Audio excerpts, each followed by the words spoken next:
Hello, dear viewers. Namaskar. Welcome to Moksha Media. You are with Moksha Hirimat. Navodaya stream of literature in Kannada is a very fine stream.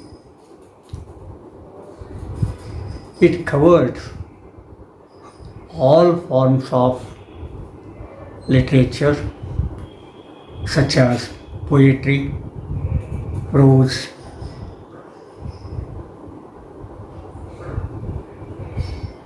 sonnets, lyrics, elegies,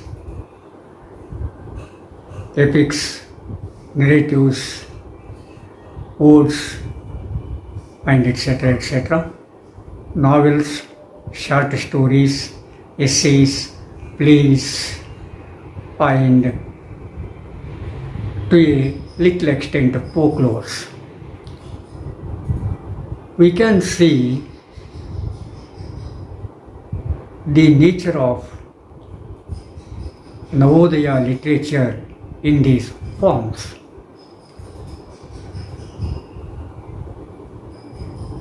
Navodaya means new rise. Sometimes it is used in accordance with the romanticism of English literature. It is also called as romantic literature. That is, Navodaya Saahitya, Navodaya literature in Kannada, is also called as romantic literature, but it should not be misunderstood. Romanticism here doesn't mean romance. That is physical passion towards different sexes. But it is entirely different. It is beyond these physical passions. It romanced with the nature of the nature.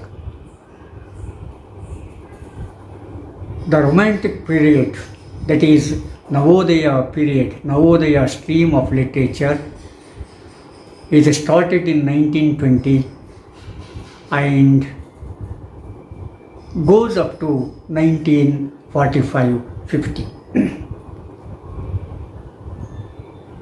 So it has a lot of influences and inspirations. We can identify the rise of Navodaya literature in B.M. Sri Kantaya's, that is B.M. Sri's poems. B.M. Sri translated some of the poems to Kannada from English. He selected the poems of William Wordsworth, P.B. Shelley, Lord Byron, John Keats, Shakespeare, and Cardinal Newman, and etc. This collection, that is the anthology, entitled as English Geetagalu in Kannada. Of course, before B.M. Sri Kantaya, Narayana Attiyangadi also translated some of the poems, but Attiyangadi's collections are not that much popular as of B.M. Sri's. Attiyangadi's anthology, the Angla Kavitagalu or Angla Kavitavali, was published in 1919 in Mumbai. whereas B.M. Sri's English Geetagalu were published in 1921 and got a lot of popularity due to its simplicity. Of course, it contained 60 poems added on and on as and when required. Totally, it has 60 poems. These 60 poems are so simple that when one goes through them, he doesn't feel they are translations. One feels that they are poems in Kannada. To that extent, B.M. Sri translated poems to Kannada from English. So, the writers and poets of that period were influenced a lot by the publication of this English Geetagalu in 1921. But we also keep in our mind Navodaya poets were influenced by romantic poets of English literature in 18th and 19th centuries. Poets, romantic poets such as William Wordsworth, S.T. Coleridge, Percy Bysshe Shelley, John Keats, Lord Byron, Walter Scott, and etc. were composed poems in blank verse. When they were disappointed due to the failure of French Revolution, they turned towards nature, because most of the romantic poets were the supporters of French Revolution, were the participants in that French Revolution. And when that revolution was failed, they were frustrated and they turned towards nature for sake of consolation, for sake of solace. So that is why they concentrated on nature of the nature. So this trend of romantic poets in English literature influenced a lot Kannada writers and poets in the first part of the 20th century, of course. Then the patriotism and statehood in the freedom period also inspired these Navodaya poets. There was a struggle for freedom. There was a struggle for statehood, and there was also claiming for their mother tongue as state language. Of course, they thought that mother tongue was very important and one could not express his ideas and emotions very nicely and finely and conveniently as one does in mother tongue. So they turned towards mother tongue for their expression. But they were also experts in English language. And they were studied English language properly, researched it, and wrote so many articles in English language also. But for their expression, they turned towards their vernacular language. It has not only happened in Karnataka, but also in India. So, this patriotism, statehood, and love for mother tongue inspired them. These Navodaya poets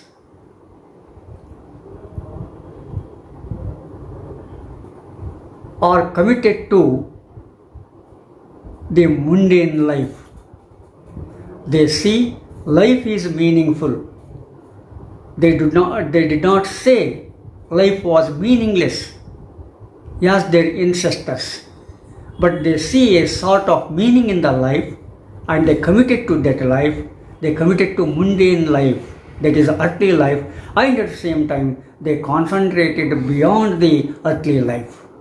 So they tried their best to mix the earthly life and the life beyond earth also.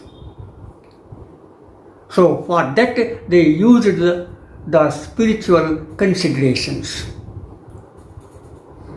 They were spiritual in that sense because they went beyond the mundane life to understand the meaning of life, to understand the creatures in the world. So these Navodaya poets, inspired by this and expressed their emotions and thoughts in their own language and using a simple language. They used for their compositions the free verse. Before them, the language was used had so many constraints. The free verse was not used, but these poets used the free verse, that is called blank verse, and they expressed their thoughts and emotions in that blank verse very finely and properly. So it made the readers to understand the poems properly, and it also helps them to enhance their mental ability and attitude towards life. So these Navodaya poets believed in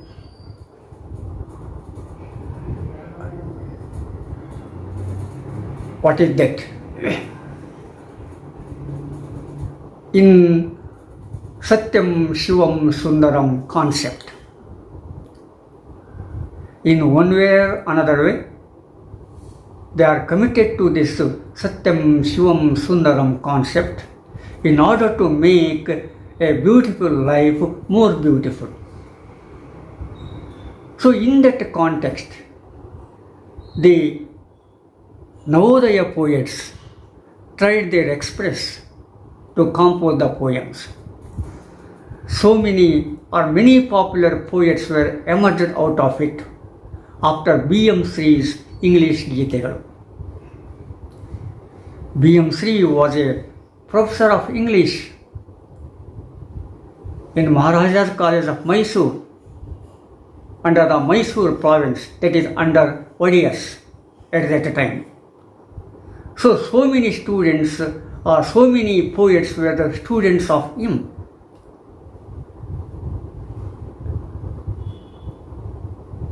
The Navodaya stream of poetry is energized with poets such as Dara Bendre, Kuvempu, Sitaram Narsimhachar, Vikro Gokak,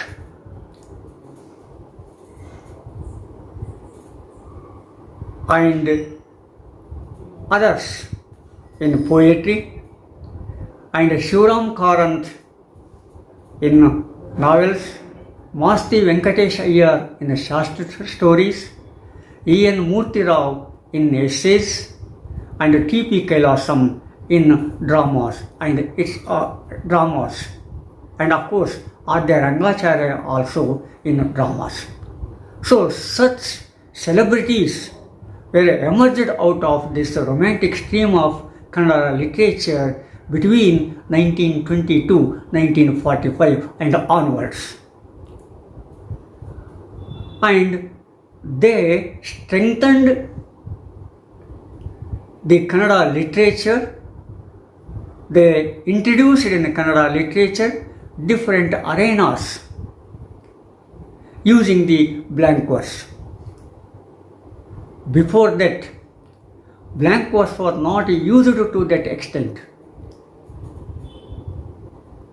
The meter was popular before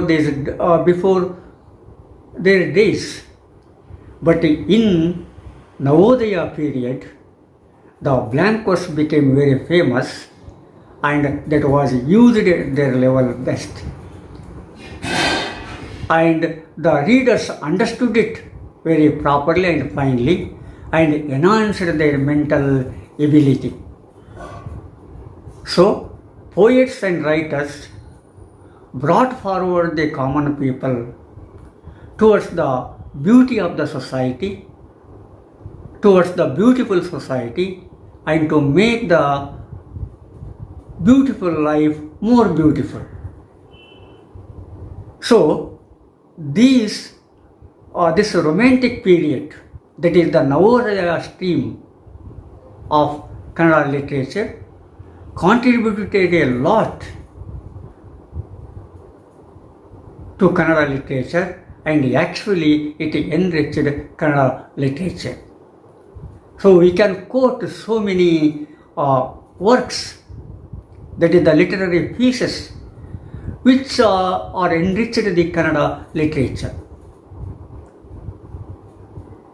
Dara Bendra's Gari and Nakutanti, Kuvempu's Ramayana Darshanam, Vikro Gokak's Bharata Sindhu Rasmi,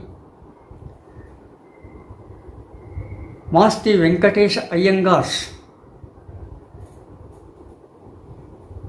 short stories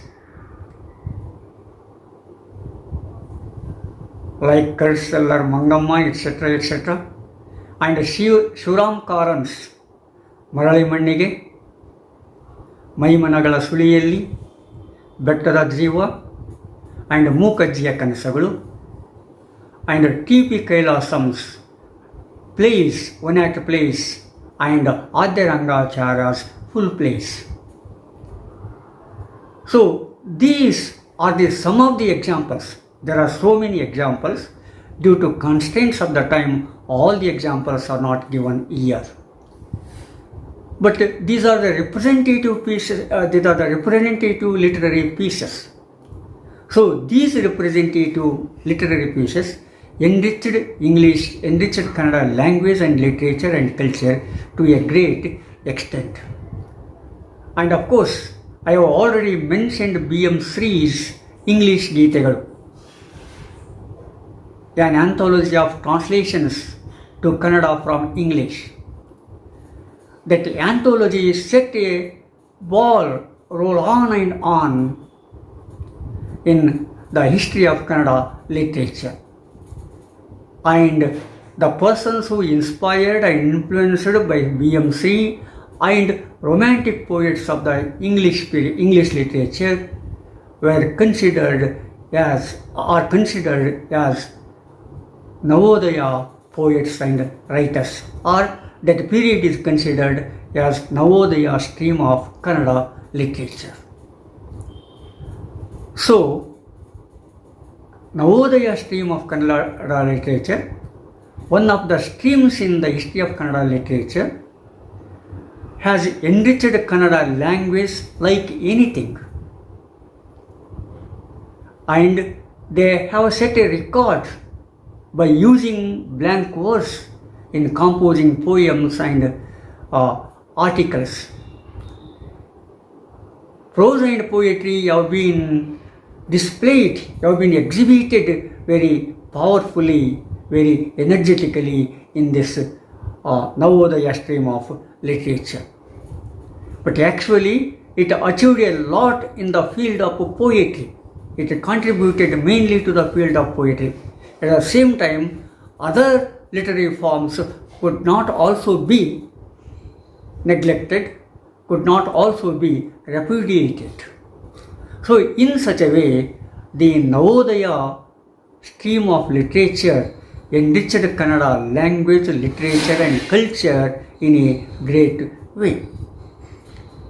And of course, then the oncoming poets afterwards, this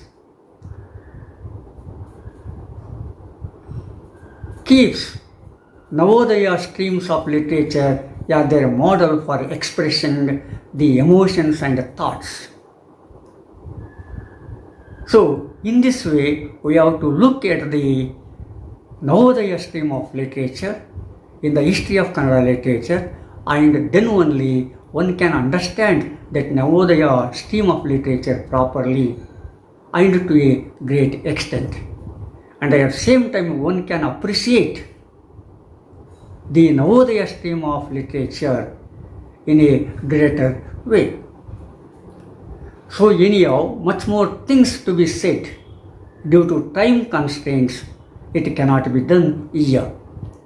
But anyhow, I try to convince you the importance of Navodaya stream of literature and the period of Navodaya stream of literature in the history of Kannada literature.